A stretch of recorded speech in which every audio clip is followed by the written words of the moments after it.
What's going on, YouTube? It's your main man, King Bishop. I am coming to you guys from Jacksonville, Florida. I am here on part two of my vacation, staying with some family.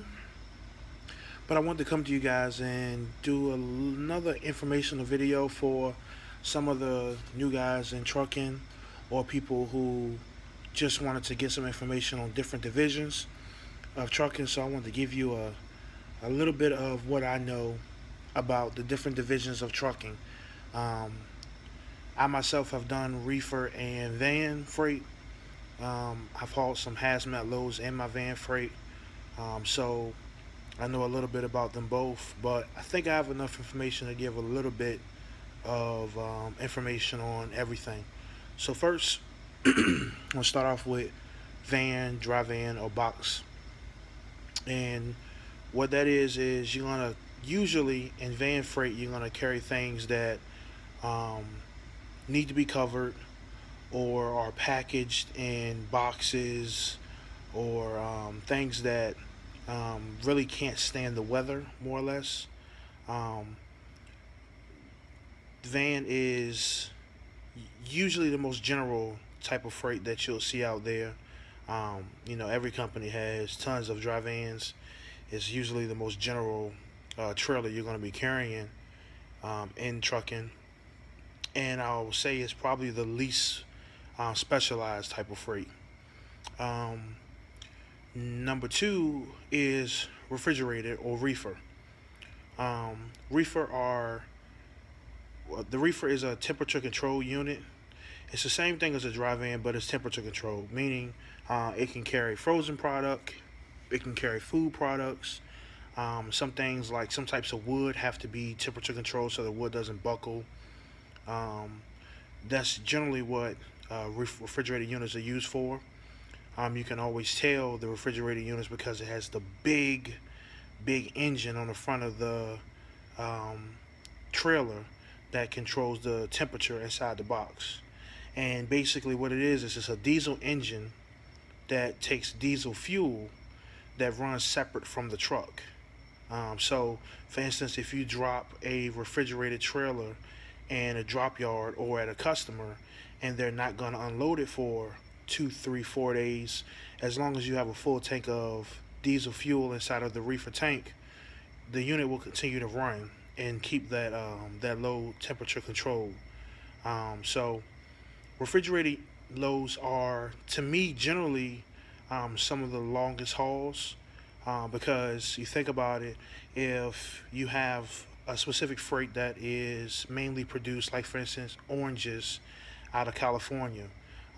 Most people think Florida is, but actually, California is the largest producer of oranges in the United States.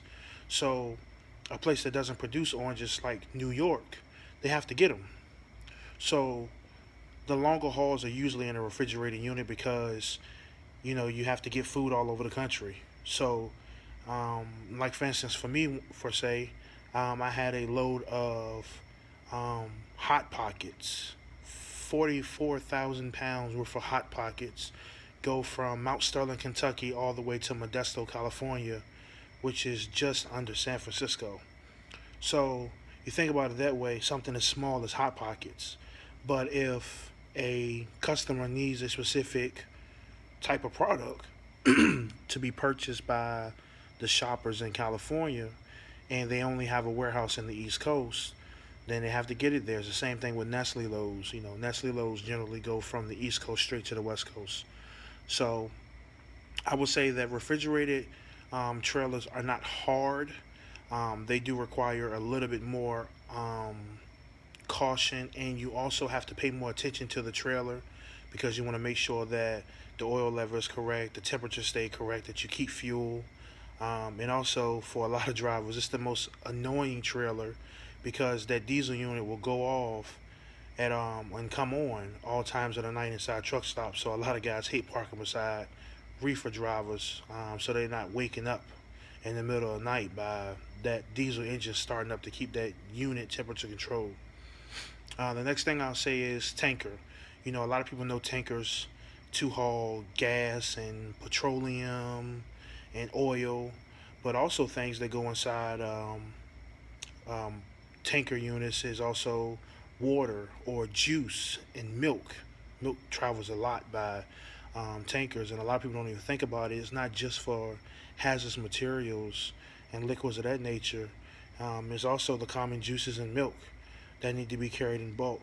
Um, Another word for a tanker is bulk, because you're going to be carrying it in liquid form, getting it to point A to point B. Another thing about tanker is one of the highest paid um, OTR positions and even local positions because it's a specialized thing, and also it requires a lot of work because every place you go to, you're generally going to be unloading whatever kind of liquid that you have inside the bulk container. So you got to get it onloaded and offloaded. It also requires a lot of maintenance because you think about it, if you just had milk in there yesterday, you can't just come and put juice in it today. It has to be cleaned out, it has to be sterilized, and there's a process that I'm sure that the FDA has to regulate to make sure that you're not cross contaminating any types of different substances. Now, from what I know, the same unit that carries oil and fuel will never carry milk and juice. Those are two different type of trailers, or they have to be specialized differently. Because I kind of feel like if you had gas in your tanker 4 months ago, I don't really know how many times you're gonna be able to clean it to really get all the gas out, so there's no aftertaste and no cross contamination with the milk that's gonna be delivered in the store. So um, it's one of the most highly specialized divisions of trucking. Next, we're gonna talk about flatbed. Um, Flatbedding is one of the more lucrative sides of trucking as well because you think about it, everything is going to be generally on live loaded in, live offloaded. There's not a lot of dropping, hooking, and flatbedding. Um, I know a lot of people complain that a lot of flatbedding um, is seasonal because when the weather is bad, I don't care how good you can tarp a load. If it's raining and snowing, that wood or that things like um, steel or man, the things that goes on the wall, man. I know what I'm talking about. Sheetrock. That sheetrock is going to get wet and damaged. So it's really one of those things that's done seasonally. It's really heavy seasonally. I know flatbed guys are running all year long because some things don't have to be covered. Concrete things of that nature don't have to be covered, or like tractors and they move all types of heavy equipment. All that stuff is going to be on a flatbed or a step deck, which is another type of flatbed trailer. So those things still have to be done all year round. But I know that it's heavier in the months where the weather is more desirable. So flatbed is another labor-intensive job because you have 100-pound tarps that have to go over lows and 20 miles an hour wind and 60 miles an hour wind, have to be covered in rain, it has to be covered in snow. You have straps that have to secure down the loads and chains. It's a very, very labor intensive division in trucking. So it's not for everybody. If you can't climb, you know, 50, 60 feet high on top of a stack of tarp, it's probably not going to be for you. So um, it's another specialized division of trucking, but for most guys who run flatbed, they do extremely well because of the work that is required to go along with also just driving, and they have a lot of longer hauls as well because, like you said, things have to get from point A to point B, and point A could be on the East Coast in Maine, and point B could be Arizona or Washington State. So things still have to be moved regardless of weather, and it's usually the driver's job to make sure that those things get there undamaged. So based on those things, those are some of the major divisions of trucking. You also have things like heavy haul. Heavy haul is a specialized division.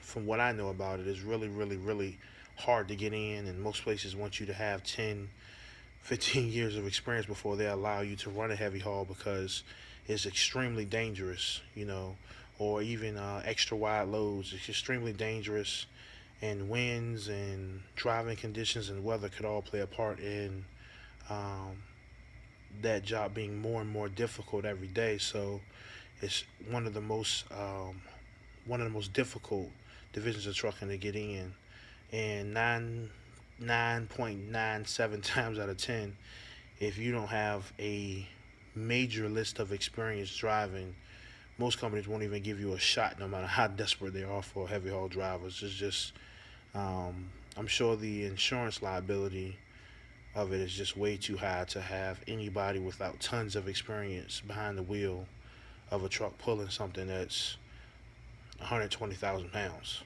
you know. So those are some of the divisions of trucking.